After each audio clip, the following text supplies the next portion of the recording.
Greetings, mortals, peers, and queers. I'm Lady Avalon, the host of Serotonin Studios, and online I've gone by a couple of different names, but those have always been online monikers. When I'm talking to people person to person, I've never lied about my name.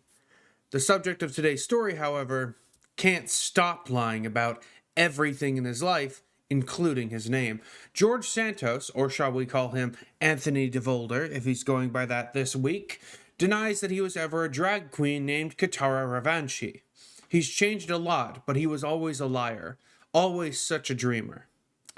End quote. Let's get into it.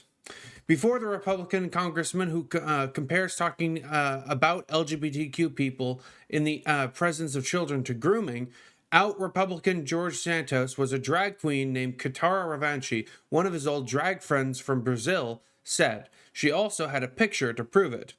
But Santos himself denies that he ever performed drag, calling it an outrageous claim made up by the media. MSNBC journalist Marisha Cabs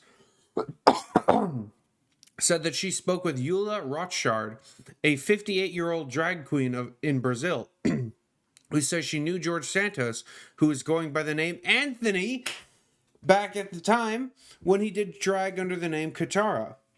She provided a picture, and she said that was from 2008 as proof. And there's the picture. There's Santos. Or Anthony DeVolder, whichever name he's going by this time. Me with the American Republican deputy, it's a Brazilian word for legislator, at a suburb of Rio de Janeiro parade. There's proof for those who called me a liar. Reuters has since spoken with another friend of Santos at his time in Brazil, who said that Santos competed in drag pageants in Brazil. The friend, who didn't want to be named in the media, said that Santos wanted to be Miss Gay Rio de Janeiro. Wow. There's more to the article. I will link it down below. It's a great article. But yeah, guy can't stop lying about everything. And then turns out he was in drag, which nothing is inherently wrong with competing in drag. But that's obviously something that's very couched in queer culture.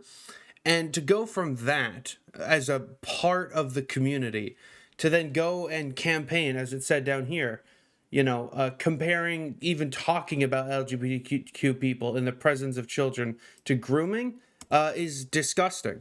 So not only is this guy an absolute liar all of the time, but he's also holds some repugnant positions that would get himself in hot water should any of his Republican friends find out about that. Because his positions and his actions are mutually contradictory.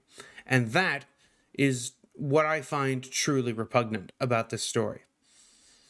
With that, I'll leave it there. Support me on Patreon, follow for more daily videos, like the video if you enjoyed it, and with that, I wish you all a good evening.